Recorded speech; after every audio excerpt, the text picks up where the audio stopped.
तो जगन्नाथपुरी में गणपति भट्ट नाम के एक व्यक्ति दर्शन करने के लिए गए। उनको किसी ने बोल दिया कि जगन्नाथपुरी में गणेश जी विराजमान हैं, और वो गणेश जी के परम उपासक थे। इतने बड़े उपासक थे कि गणेश जी के अलावा किसी को देखते ही नहीं थे। इसको कहते हैं अनन्य उपासना। क्या कहते हैं? और देवता चित्त न धरहीं, हनुमत से ही सर्व सुख करहीं। इसी को कहते हैं अनन्य उपासना, केवल एक के रहना। तो गणपति भट्ट जी जो थे वो गणेश जी के बहुत बड़े उपासक, लेकिन किसी ने उनसे कह दिया विनोद में कि आप जगन्नाथपुरी चले जाओ, वहां पे गणेश जी का बहुत सुंदर विग्रह है।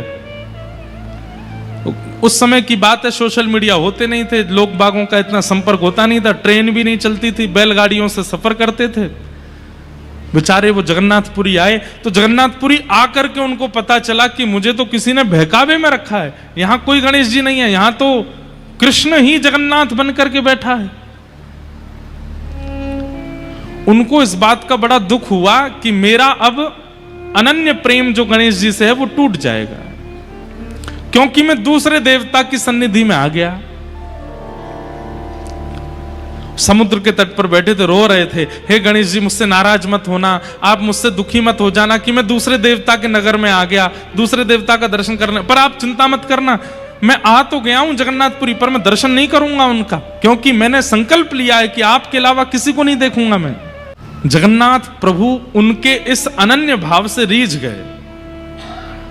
जगन्नाथ जी के मन में आया कि देखो कैसा भक्त है कि गणेश जी के अलावा किसी को देखेगा ही नहीं, मुझे इसकी अनन्यता प्रिय लगी।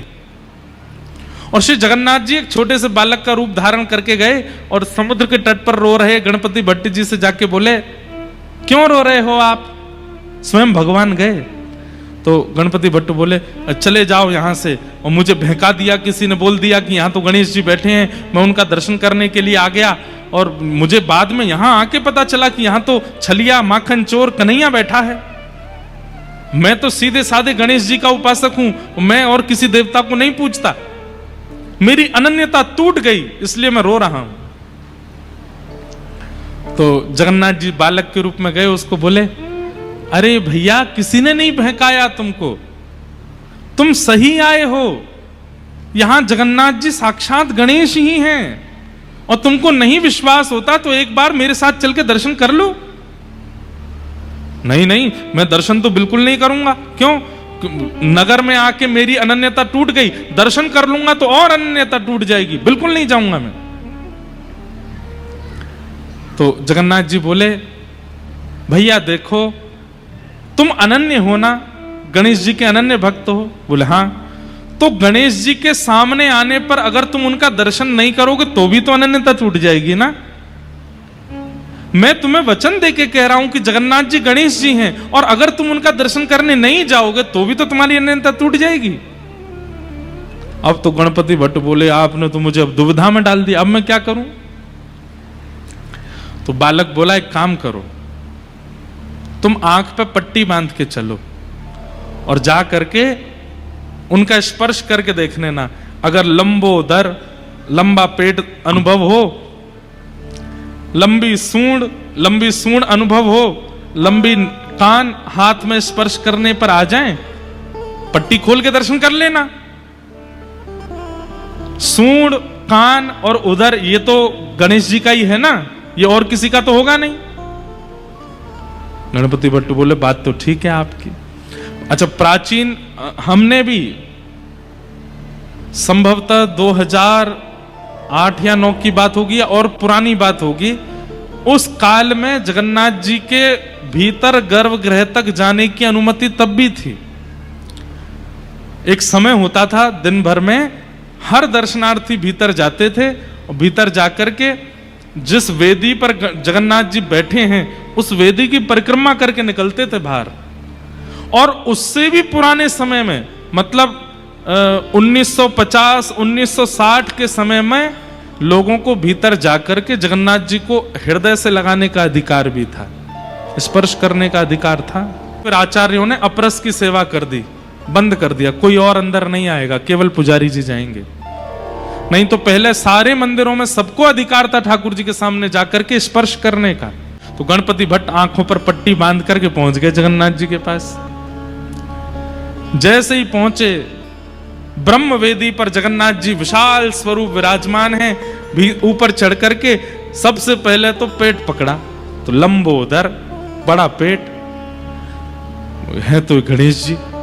एक बार सूंड और देख लूं, थोड़ा हाथ ऊपर करके नाक पर रखा तो लंबी सूंड भी हाथ में आ गई। ठाकुर जी जैसे हाथी किसी के ऊपर अपनी सूंड रख के ऐसे गुदगुदाता है, ऐसे ही ठाकुर जी उसको गुदगुदाने लगे। और खुश हो गया, बोले ये तो गणेश जी हैं। एक बार और देख लूं, कानों पर हाथ रखा तो लंबे लंबे कान। उसको विश्वास हो गया कि ये तो मेरे गणेश जी हैं। तुरंत जैसे ही उसने पट्टी हटाई, सूंड भी गायब हो गई, कान भी गायब हो गए। तो जगन्नाथ जी हैं, ना सूंड है ना कान है, कुछ नहीं है, जगन्नाथ जी खड़े हैं। अब जगन्नाथ जी को देख करके वो तो घबरा गया, बोले अरे राम राम राम राम राम, अभी तो सूंड थी, कहां चली गई। फिर आंख पर हाथ रख के फिर से हाथ लगा के देखा तो फिर सूंड, और हाथ हटा के देखे तो सूंड है ही नहीं। इतना व्याकुल हो गया, रोने लगा, मेरी अनन्यता तोड़ दी छलिया कन्हैया, तुमने मेरी अनन्यता तोड़ दी। मैं आंख बंद करता हूं तो बहलूपिया बन जाते हो, खोलता हूं तो अपने रूप में आ जाते हो। प्रकट हो गए भगवान, हृदय से लगा लिया और गणपति भट्ट से कहा, ये भेद क्यों मानते हो। गणेश जी बड़े हैं, शंकर जी बड़े हैं, नारायण बड़े हैं, ये भेद क्यों करते हो।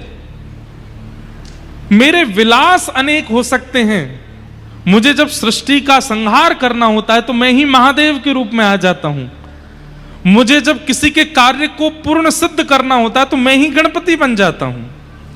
मुझे जब लोक संहार करना होता है तो मैं ही दुर्गा बन जाता हूं। और मुझे जब प्रेम उपासकों का प्रेम स्वीकार करना होता है तो मैं ही कृष्ण रूप में आ जाता हूं। ये मेरे ही विलास हैं, मुझ में और समस्त देवी देवताओं में कोई अंतर नहीं है, इसलिए भेद मत मानो।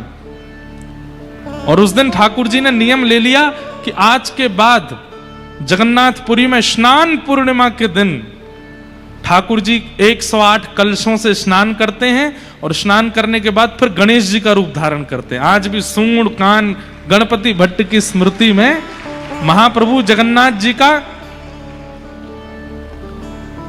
गजानन भेष होता है, हाथी बनते हैं ठाकुर जी गणपति भट्ट के लिए।